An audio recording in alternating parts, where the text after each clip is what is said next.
Selamat pagi pemirsa. Belajar dari kesalahan, kekurangan, dan merealisasikan janji adalah tindakan yang ditunggu dari pemerintahan Presiden Joko Widodo.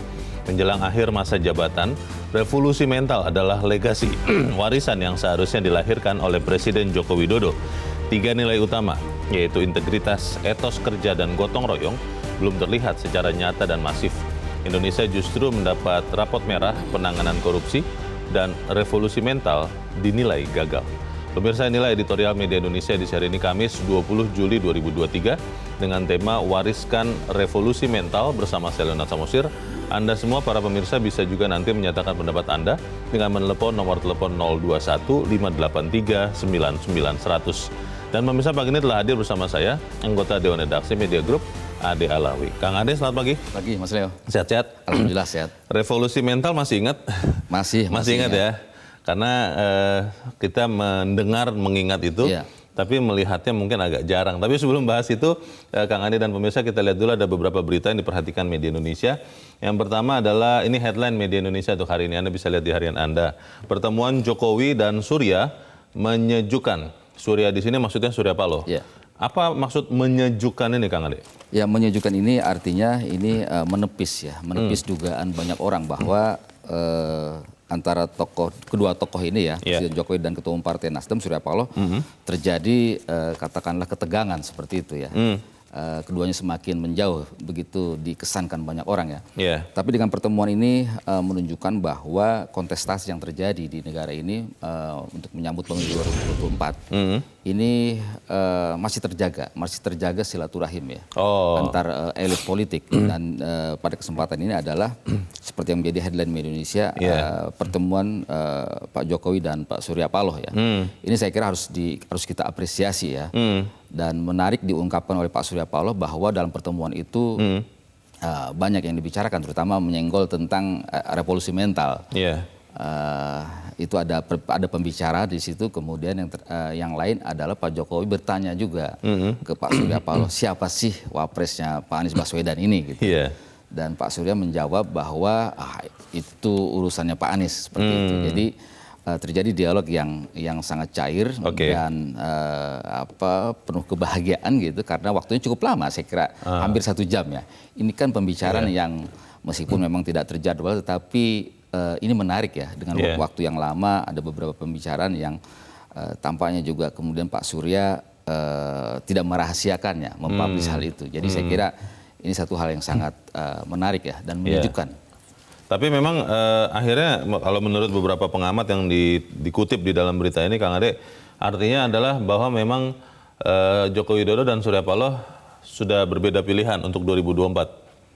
Ya, berbeda pilihan, tetapi faktanya silaturahmi ya, hubungan antar kedua tokoh ini tetap terjaga. Dan ini saya kira sampai pemilu nanti ya, menjelang hari H ini terus terjaga. Jadi jangan sampai berbeda jalan politik, pilihan politik ini kemudian menjauhkan hubungan personal ya. Ini menjadi contoh bagi kita semua bahwa memang harus ada kedewasaan dalam berpolitik. Walaupun pilihan politik beda, tapi pertemanan, persahabatan tidak boleh putus ya. Kita harapkan ini juga ditiru oleh tokoh-tokoh politik yang lain dari partai-partai lain juga ya, Kang Ade ya. Dan sampai ke bawah juga, Leon. Sampai ke bawah. Jadi masa yang berbeda pilihan tetap akur gitu, jangan gontok-gontokan. Biasanya sih kalau pimpinannya begitu, yang di bawah juga begitu. Karena kan katanya orang Indonesia ini sangat melihat patron atau pimpinannya.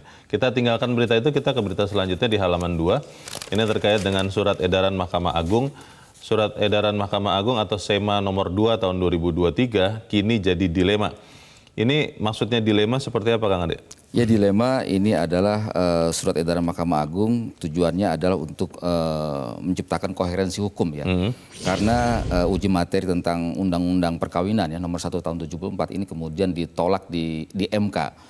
Kemudian MA meneruskannya bahwa dengan surat edaran Mahkamah Agung nomor 2 tahun 2003. Dan surat MA ini meminta ya, menegaskan menegaskan kepada jajaran Mahkamah Agung di bawahnya, mulai dari pengadilan tingkat pertama sampai pengadilan banding, ini tidak boleh memproses pernikahan atau menetapkan pengadilan pernikahan yang berbeda agama.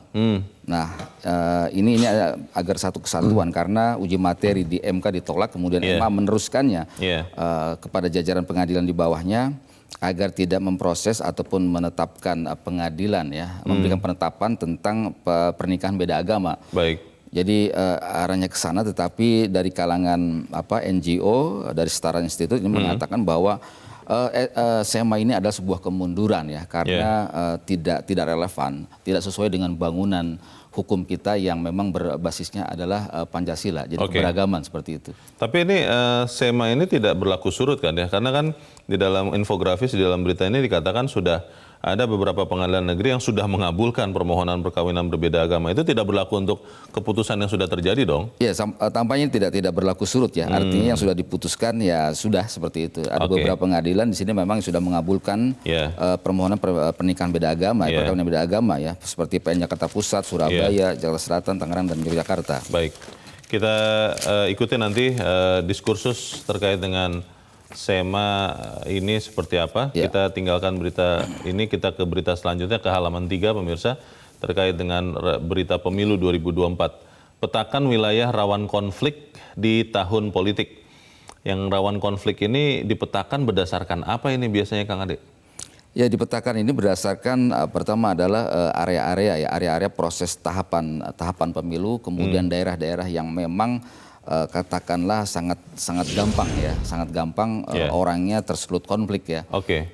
Ini saya kira hal yang sangat harus dilakukan ya. Ini dalam rangka mitigasi kerawanan konflik, jangan sampai kemudian konflik terjadi aparat baru sibuk gitu. Baru bergerak ya. Jadi aspek pencegahan ini akan diutamakan, gunanya adalah agar tahun politik sampai pada pemilu nanti berjalan kondusif seperti itu. Dan ini memang harus benar-benar dipersiapkan ya. Karena kan kemungkinan nanti di Pilpres juga mungkin akan ada lebih dari satu ya. Mungkin bisa jadi lebih dari 2 pasangan. Dan kalau belajar dari pemilu yang lalu, yang paling rame sebetulnya di Pilpresnya tuh Kang Ade, bukan di Pileknya. Malah kalau di Pilek banyak orang bilang ya sudahlah pilih saja begitu. Tapi apapun itu kita harapkan pemilu berjalan dengan aman. Kita ke editorial pemirsa dan Kang Ade, wariskan revolusi mental. Ketika disebut revolusi mental, itu kan harusnya kita semua bangsa Indonesia bisa menyatakan dengan pasti dan sama. Ketika ditanya kepada Kang Ade dan saya, sila pertama Pancasila harus sama, ketuhanan yang Maha Esa. Tapi kalau dibilang revolusi mental, apalagi diwariskan, persisnya seperti apa ini? Revolusi mental kalau kita lihat dari pengertian revolusi, ini kan upaya yang sangat cepat ya. Jadi memang ini digulirkan oleh Pak Jokowi ya ketika di era pemerintahan periode pertama ya, revolusi mental, dan sampai sekarang kemudian dilanjutkan. Dan Presiden Jokowi sudah menurunkan Impres ya, Impres nomor 12 ya tahun 2016 tentang gerakan revolusi mental. Ini memang upaya yang memang tidak sekejap ya, butuh sebuah proses ya. Panjang. Ada nilai-nilai yang akan menjadi daya dorong agar revolusi mental ini berjalan efektif gitu. Pertama adalah integritas, kemudian gotong royong dan etos kerja. Jadi 3 hal ini menjadi pendorong. Ada beberapa program yang memang bagian dari revolusi mental ya. Pertama adalah Gerakan Indonesia Melayani, Gerakan Indonesia Mandiri, Gerakan Indonesia Bersatu, Gerakan Indonesia Tertib. Jadi ada 5 hal ini dicantumkan di dalam Impres itu dan kemudian diturunkan kepada kementerian dan lembaga. Namun fakta yang kita lihat misalnya memang cukup berat ya. Kalau kita lihat dari indeks persepsi korupsi Indonesia ini turun 4 poin ya. Turun anjlok sampai posisi 34 ya. Indonesia posisinya dari 110 kemudian dari 180 negara ya posisi Indonesia. Jadi ini sama dengan indeks persepsi korupsi tahun 2014, artinya memang terjadi kemunduran ya. Kalau kita lihat dari penegakan atau pemberantasan korupsi dari indeks persepsi korupsi Indonesia ini. Yang menarik kalau saya lihat sebetulnya yang tadi sempat disebutkan dan ditulis juga di dalam editorial bahwa nilai-nilai dasar dari revolusi mental ini yang pertama itu integritas. Dan yang namanya integritas, hari-hari ini kita makin bertanya-tanya, masih ada integritas atau tidak sebetulnya? Kita akan bahas Kang Ade editorial ini, dan pemirsa adalah editorial Media Indonesia untuk hari ini Kamis 20 Juli 2023, wariskan revolusi mental.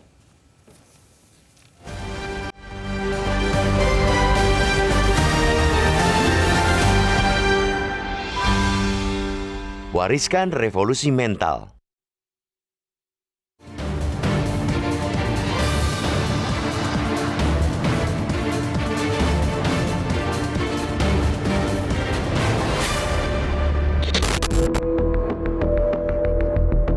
Belajar dari kesalahan, belajar dari kekurangan, dan merealisasikan seluruh janji adalah tindakan yang ditunggu dari pemerintahan Joko Widodo. Menjelang akhir masa jabatannya, Presiden Joko Widodo seharusnya melahirkan legasi besar. Salah satunya menyelesaikan janji yang pernah diucapkan dulu, yakni revolusi mental. Jargon yang diusung Joko Widodo sejak masa kampanye 2014 tersebut terus digaungkan Joko Widodo hingga periode kedua pemerintahannya.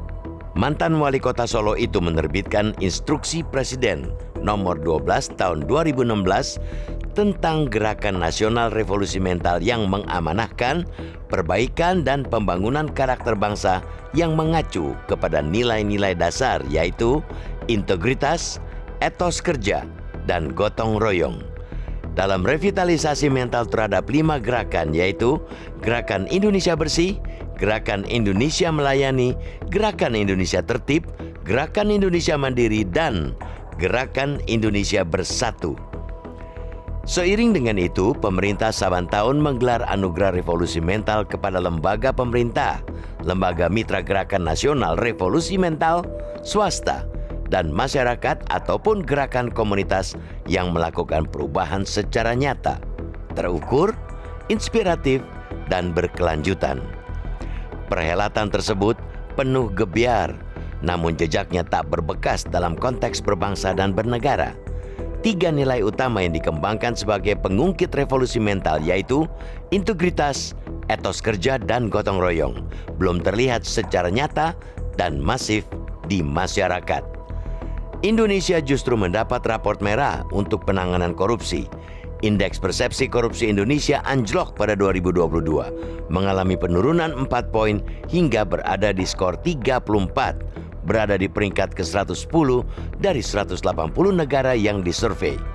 Nilai ini kembali seperti tahun 2014, bukannya membaik justru mundur. Penurunan indeks persepsi korupsi secara tajam terjadi pada korupsi sistem politik, konflik kepentingan antara politisi dan pelaku suap, serta suap untuk izin ekspor-impor. Penurunan indeks persepsi korupsi itu juga membuktikan reformasi birokrasi masih jauh panggang dari api. Lagi-lagi pemerintah doyan menggelar anugerah-anugerahan. Selain anugerah revolusi mental, pemerintah juga setiap tahun menyelenggarakan anugerah reformasi birokrasi. Tengok saja operasi tangkap tangan atau penyelidikan dan penyidikan yang dilakukan Komisi Pemberantasan Korupsi tak pernah berhenti menyasar pejabat pusat, kepala daerah, dan penyelenggara negara lainnya. Ibarat pepatah, mati 1 tumbuh 1000. Miris. Kegagalan gerakan revolusi mental itu disampaikan Ketua Umum Partai Nasdem Surya Paloh dalam apel siaga perubahan di Stadion Utama Gelora Bung Karno, Jakarta beberapa hari yang lalu. Presiden Joko Widodo pun mengamininya bahwa gerakan revolusi mental belum maksimal. Di penghujung masa jabatan Joko Widodo terlihat sibuk dengan pembangunan infrastruktur dan ibu kota negara Nusantara di Kalimantan Timur.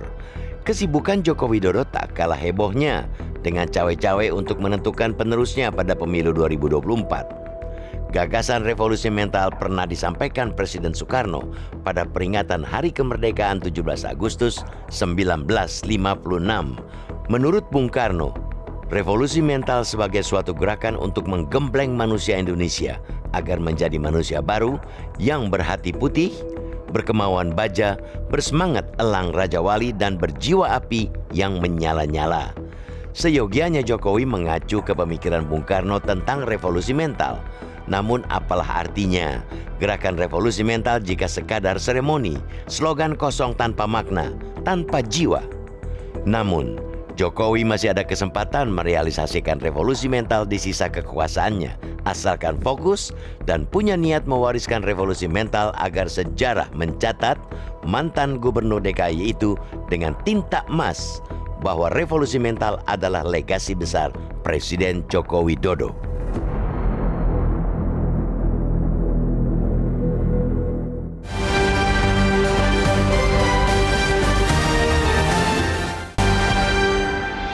sedikit Anda bisa ikut menyatakan pendapat Anda terkait editorial pagi ini. Pemirsa, untuk saat ini tetaplah bersama kami.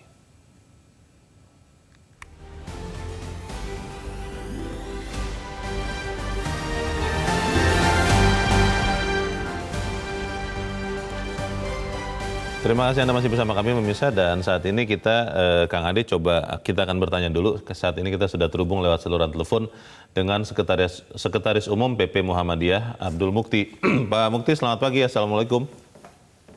Selamat pagi, Mas Leonard. Waalaikumsalam warahmatullahi wabarakatuh.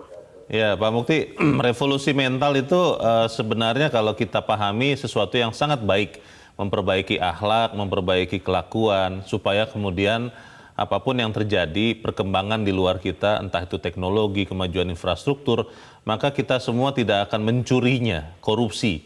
Tapi pertanyaannya adalah ketika kita melihat sekian lama perjalanan pemerintahan Joko Widodo, ternyata revolusi mental ini masih banyak harus diperbaiki. Kalau Anda melihat, apakah kemudian revolusi mental ini akan berhenti pada saat pemerintahan yang sekarang ini berakhir tahun depan, atau memang ini sesuatu yang harusnya menjadi gerakan bangsa? Bagaimana Pak Mukti?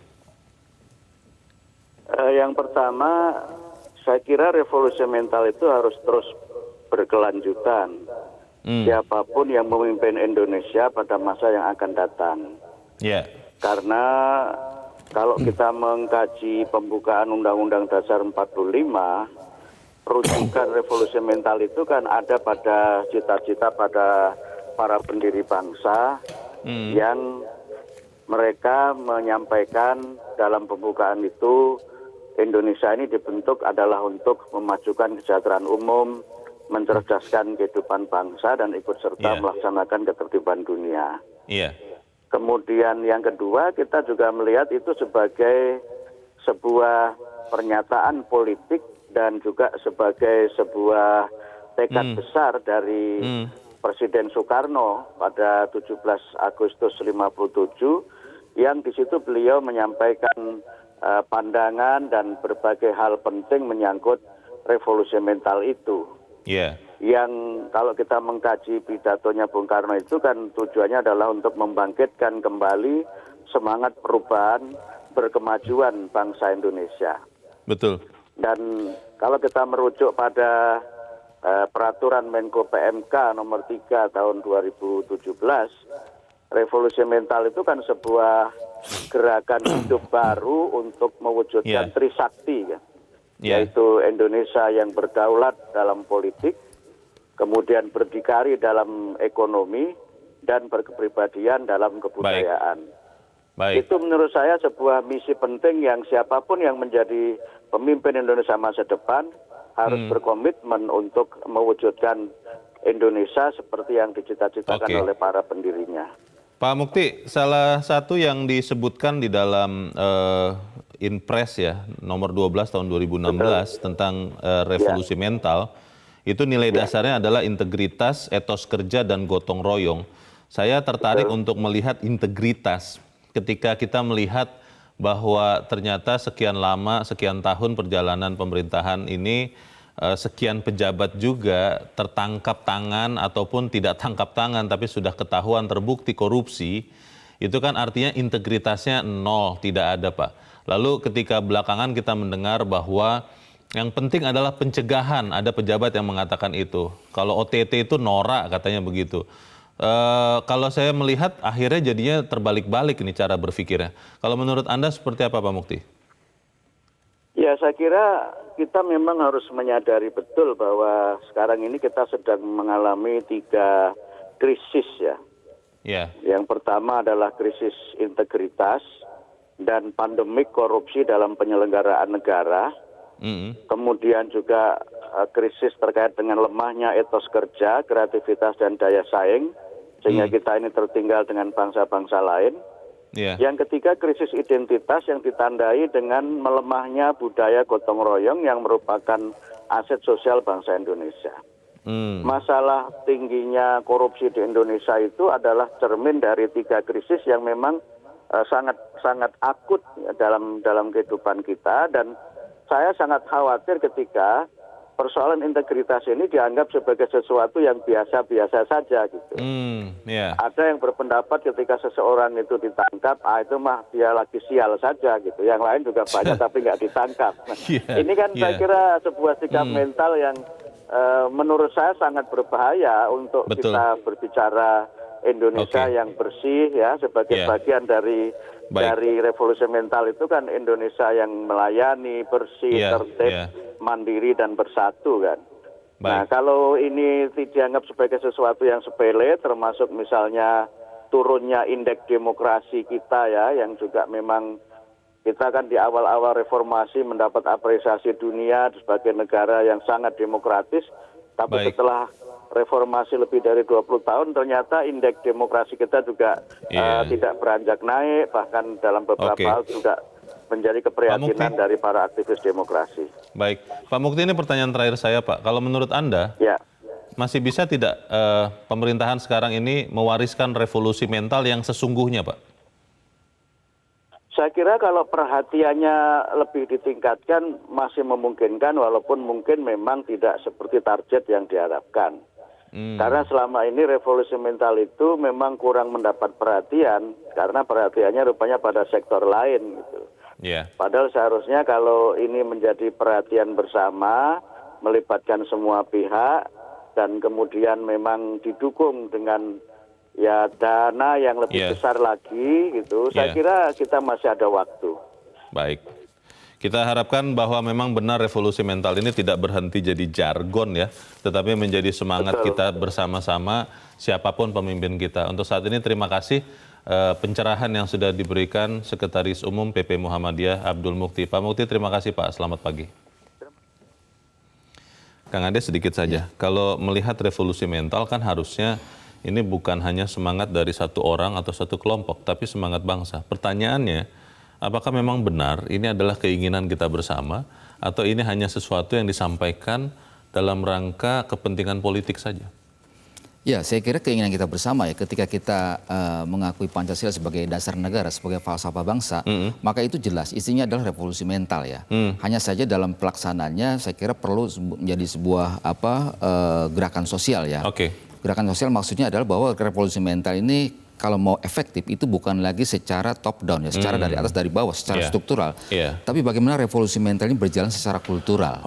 Nah, oleh karena itu menurut saya ini harus menjadi upaya bersama. Tapi yang paling penting adalah contoh ya, contoh dari para penyelenggara negara, keteladanan seperti itu. Karena kalau kita lihat misalnya di dalam dunia hukum misalnya, bagaimana Mahkamah Agung sebagai benteng terakhir itu sejumlah hakim agungnya dan 2 sekretaris utama, sekretaris MA-nya itu bermasalah. Ini kan mengerikan, itu benteng terakhir keadilan loh. Para hakim agung, wakil Tuhan di muka bumi disebut-sebut seperti itu. Kang Ade, pertanyaan besar kita tadi yang disampaikan Pak Mukti, kalau kemudian ada orang ketangkap korupsi, orang lain akan mengatakan, itu sedang sial saja. Bukannya orang-orang malah mengatakan, nah itulah hukumannya. Ini berarti jangan-jangan mental kita sudah sebegitu rusak ya. Tapi kita harus jeda dahulu dan bisa tetap bersama kami. Editorial Media Indonesia kembali seusai Headline News pukul 7 waktu Indonesia Barat.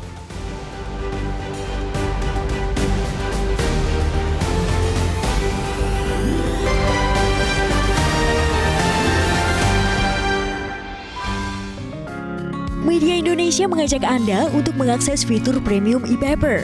Dengan sajian konten berbasis intelektual dan meneguhkan kebangsaan, Media Indonesia tampil dengan lebih dinamis melalui e-paper Media Indonesia yang dapat Anda akses kapan saja, di mana saja.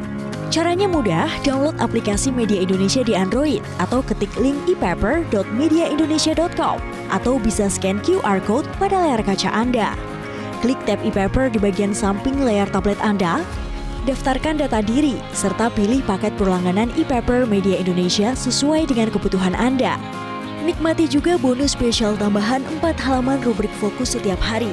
Semua bisa Anda dapatkan hanya di e-paper Media Indonesia. Untuk informasi lebih lanjut, hubungi customer service di nomor 0811 1201 2018 atau kunjungi media sosial @mediaindonesia. Media Indonesia, referensi bangsa. Terima kasih pemirsa, masih bersama kami di Editorial Media Indonesia dan sekarang waktunya kita Kang Ade untuk mendengarkan juga pendapat dari pemirsa Metro TV. Saat ini kita sudah terhubung dengan pemirsa Metro TV di Makassar, Sulawesi Selatan. Ada Pak Sudin. Pak Sudin, selamat pagi. Pagi, selamat pagi, good morning. Bagaimana Pak? Ya, selamat pagi. Oh, selamat pagi Pak Sudin. Silakan Pak. Anda melihat revolusi mental ini seperti apa? Silakan pendapat Anda. Saya lihatkan sebentar ini toh di luar. Ini revolusi mental begini Pak. Ini kembali kita dari zaman Bung Karno dulu itu kan sudah digagaskan itu republik mental.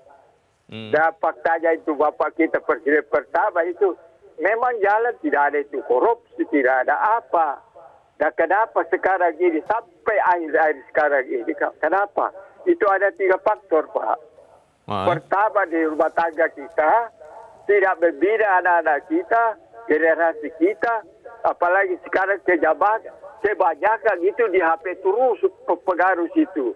Dan di situ mulai itu bentak generasi kita itu, ya. Kemudian sampai ke situ terus tidak ada itu namanya back to the Bible, back to the Quran, tidak ada kembali ke kita membaca kitab suci, kitab Quran dan sebagainya. Padahal situ sedangkan Pancasila kita itu adalah satu, ketuhanan Maha Kuasa. Maha Esa. Believe in the one supreme God. Ya. Ini juga kita tidak pahami Pak. Dalam bahasa Inggrisnya itu orang tanya, what is super nation, your nation? Tidak dijawab. Baik. Terus satu, ketuhanan Maha Esa, tunggu Pak. Oke Pak, waktu kita tidak banyak Pak. Poin Anda boleh Pak langsung to the point saja Pak. Silakan Pak. Ya, poinnya adalah tergantung dari kita. Kalau pimpinan partai politik itu dia punya anggota dikemukakan gitu. Usahakan Tuhan yang Maha Pertama, bukan keuangan yang Maha Kuasa. Oke, baik. Baik, terima kasih Pak Sudin di Makassar, Sulawesi Selatan untuk pendapat Anda. Selamat pagi Pak Sudin. Di belakang Pak Sudin ada Pak Sukarwan di Temanggung, Jawa Tengah. Pak Sukarwan, selamat pagi. Selamat pagi Bang Leo, selamat pagi Metro TV. Selamat pagi Pak Sukarwan. Silakan Pak, pendapat Anda Pak. Gini Pak, kebetulan ini menjelang bulan Agustus ya, bulan perjuangan, bulan kemerdekaan. Ya. Revolusi sendiri itu kan artinya perubahan secara cepat. Betul. Mental itu bisa akhlak, bisa tingkah laku, bisa perbuatan, karakter. Artinya kan Pak Jokowi sejak 2014 sudah menggembar-gemborkan slogan revolusi mental. Artinya kan kata revolusi itu kan membangkitkan semangat kita zaman perjuangan. Wah, luar biasa nih kata revolusi. Tapi saya sebagai pengamat omong kosong itu. Oh, kenapa Pak? Ya sekarang yang namanya revolusi mental, revolusi akhlak itu harusnya kan akhlaknya selama 10 tahun Pak Jokowi berkuasa pada lebih baik.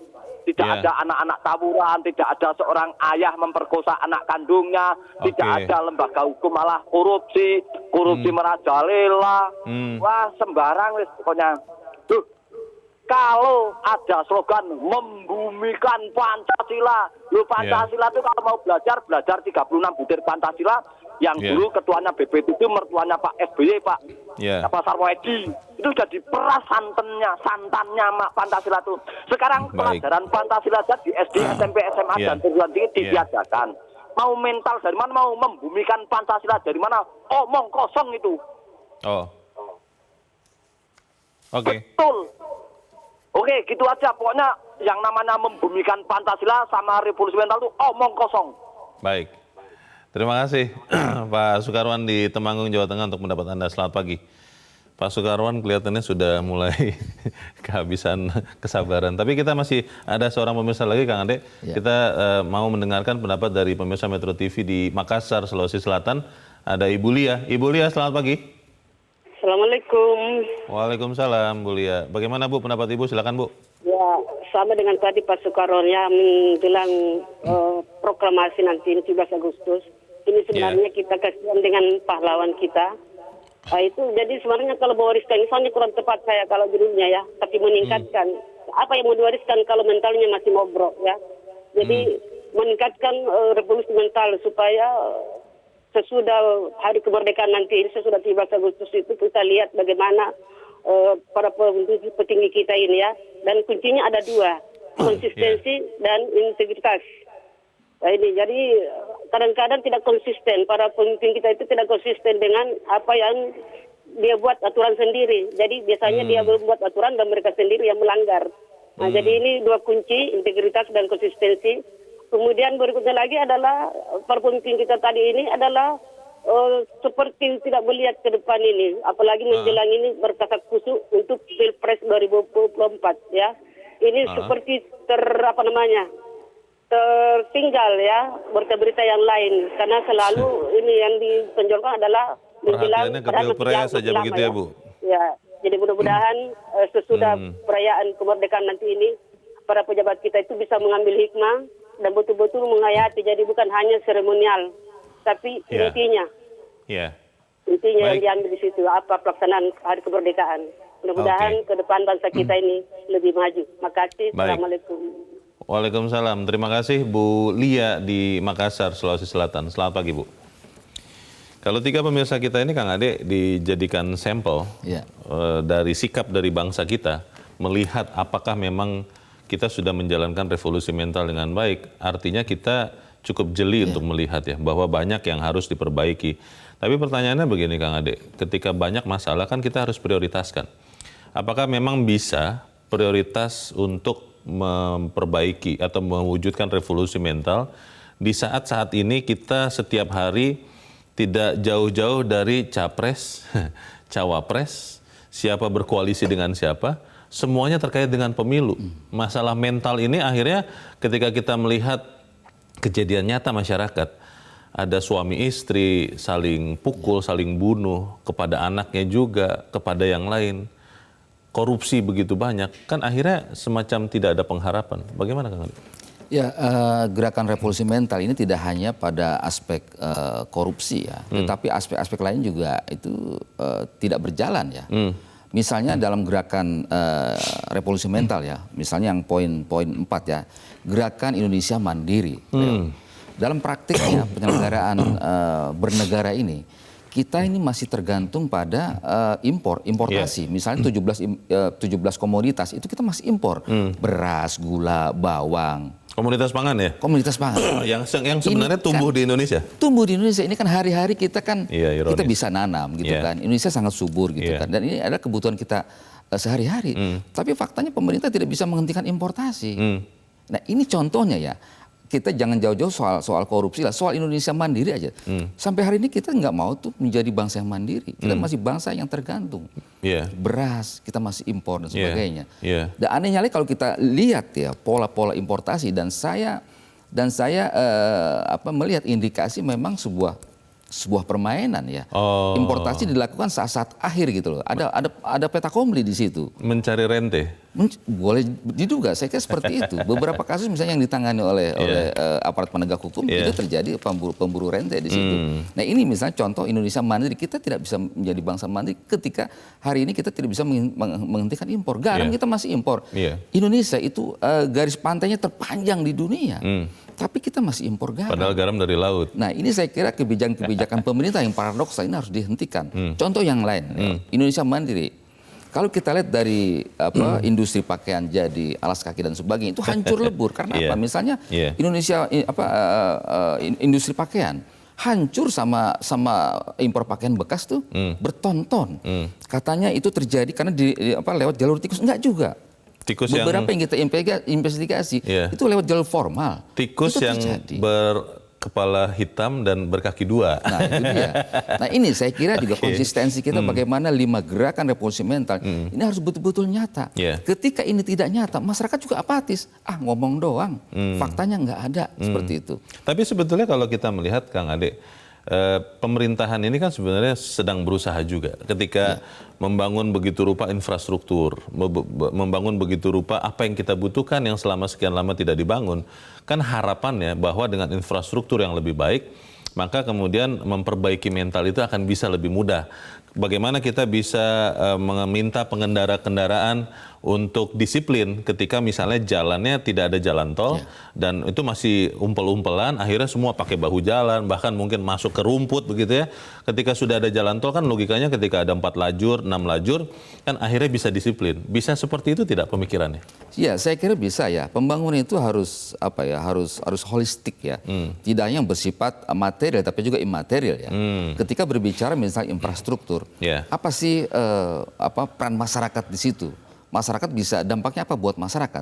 Ketika katakan infrastruktur ini bisa memberikan dampak pada masyarakat, masyarakat diajak dong. Misalnya membuat sebuah UMKM misalnya dihidupkan.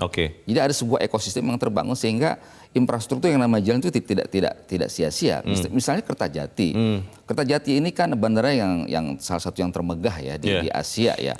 Tetapi bagaimana masyarakat di sekitar dihidupkan tidak ekonominya, dibangkitkan tidak ekonominya. Nah ini yang saya kira juga harus bagaimana kita melihat pembangunan itu jangan sifatnya material tapi imaterial. Masyarakat memiliki sense of crisis. Masyarakat memiliki sense of belonging terhadap produk-produk pembangunan. Infrastruktur dan sebagainya. Kalau kita bicara korupsi di hari-hari terakhir kan ada pejabat yang mengatakan begini Kang Ade, OTT itu norak, jangan hanya bangga dengan penangkapan, itu kan semacam pertunjukan. Yang harus ditingkatkan adalah pencegahan. Itu bisa apa tidak sebenarnya melihat kondisi masih banyak korupsi dan hampir di semua lini di tengah-tengah bangsa ini? Ya, saya kira sangat disayangkan ya ada pejabat ya saya sebut saja lah Menko Maritim dan Investasi ya harusnya tidak menyampaikan hal itu karena OTT itu bagian dari pemberantasan korupsi. KPK ini memiliki 3 tupoksi. Yang pertama adalah pendidikan. KPK harus menyebarkan bagaimana pendidikan anti korupsi kepada masyarakat. Kemudian pencegahan ini dibuatkan sebuah sistem seperti itu. Kemudian 3 ada penindakan. Jadi 3 hal ini ada satu kesatuan yang tidak bisa dipisahkan. Tidak bisa dicopot satu saja begitu ya. Ketika terjadi penindakan dengan OTT, kita para pejabat yang merasa malu, itu faktanya masih ada kok. Perbaiki dong. Baik. Nah, saya kira hal seperti ini ada pikiran-pikiran menurut saya mengganggu pemberantasan korupsi di tanah air. Oke, apakah kemudian revolusi mental ini memang kembali lagi ke pertanyaan awal saya, hanya gagasan satu pihak atau satu kelompok dan bukan gagasan bangsa kita semua? Kita bahas di bagian berikut. Kang Ade dan pemirsa tetap bersama kami, Editorial Media Indonesia segera kembali.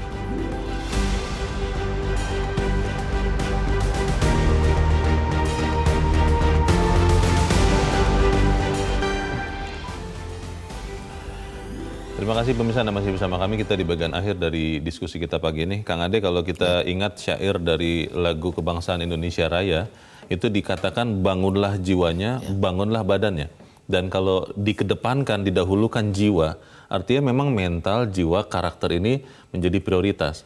Pertanyaannya, ketika sisa masa pemerintahan Joko Widodo sekarang tinggal kurang lebih 1 tahun lebih dari sekarang, apakah kemudian revolusi mental ini akan berhenti pada saat pemerintahan ini berhenti, tidak dilanjutkan oleh siapapun presiden berikut, atau memang kita, bangsa Indonesia, memang sadar bahwa mental kita ini banyak yang rusak dan harus diperbaiki?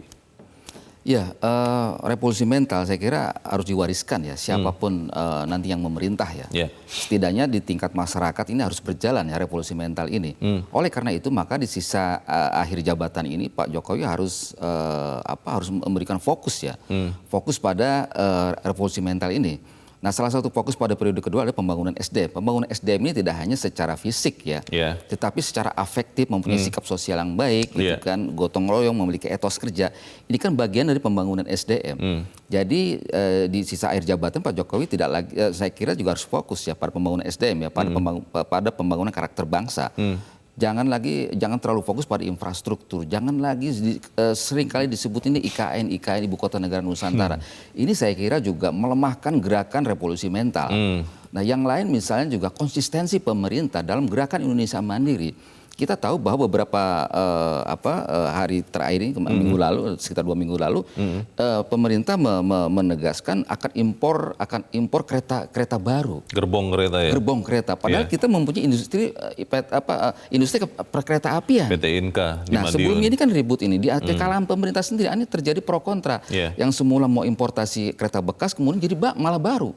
Ini kan juga aneh juga gitu. Nah, ini saya kira juga konsistensi ini. Bagaimana perencanaan pembangunan kita juga juga harus betul-betul mengakomodasi industri kita sendiri, produk kita sendiri, seperti itu. Jadi dari kalangan pemerintah sini ini tidak konsisten. Sekarang kalau importasi kereta bekas, TKDN-nya bagaimana? Sementara TKDN itu sudah ada regulasinya. Kita harus mempertahankan TKDN, gitu loh. TKDN-nya 0% tuh kalau impor. Makanya seperti itu. Jadi saya kira juga dari kebijakan pemerintah harus jelas, gitu loh. Harus jelas mengacu kepada revolusi mental. Kan ada poin-poinnya di situ. Ada 5 gerakan. Mengaculah kepada 5 gerakan itu. Apapun yang dibangun oleh pemerintah, infrastruktur dan sebagainya, harus mengacu ke sana. Soal kepentingan politik, itu kelihatannya makin hari makin nyata bahwa seorang pejabat yang harusnya adalah menjadi pemimpin seluruh bangsa, kelihatan ada preferensi, kecenderungan kepada kelompok-kelompok politik tertentu. Kalau seperti itu terus dilakukan, apakah memang kita masih punya integritas? Karena poin pertama tadi dari acuan revolusi mental, nilai dasarnya adalah integritas, Kang Ade. Nah ini juga aneh juga ya, ketika katakanlah pemerintah ya, dalam katakanlah Presiden Jokowi itu kan cawe-cawe dan sibuk untuk mencari penerusnya. Ini juga saya kira juga tidak sesuai juga dengan revolusi mental. Ada integritas di situ. Ada gerakan melayani seluruh masyarakat Indonesia. Semuanya ya, tanpa kecuali, bukan hanya kelompok politik tertentu. Betul, iya. Oke, kita harapkan memang apa yang kita bicarakan ini benar-benar bisa menyumbangkan revolusi mental. Mungkin kalau kita boleh sarankan, berawal dari diri kita sendiri dulu, dari keluarga kita, supaya kemudian bangsa kita juga bisa mentalnya terevolusi. Kang Ade Alawi, terima kasih sudah hadir di tempat ini. Selamat pagi, Kang. Pagi. Pemirsa, seyogyanya Presiden Joko Widodo mengacu ke pemikiran Bung Karno tentang revolusi mental sebagai gerakan untuk menggembleng manusia Indonesia agar menjadi manusia baru. Apalah arti revolusi mental kalau sekedar seremoni, slogan kosong tanpa makna, tanpa jiwa. Masih ada kesempatan bagi Presiden Joko Widodo untuk merealisasikannya, asalkan fokus dan niat agar sejarah mencatat bahwa revolusi mental adalah legasi, warisan besar Presiden Joko Widodo. Saya Leona Samusi berterima kasih Anda sudah menyimak editorial Media Indonesia pagi ini. Terus jaga kesehatan Anda, terus jaga nurani Anda. Selamat pagi, sampai jumpa.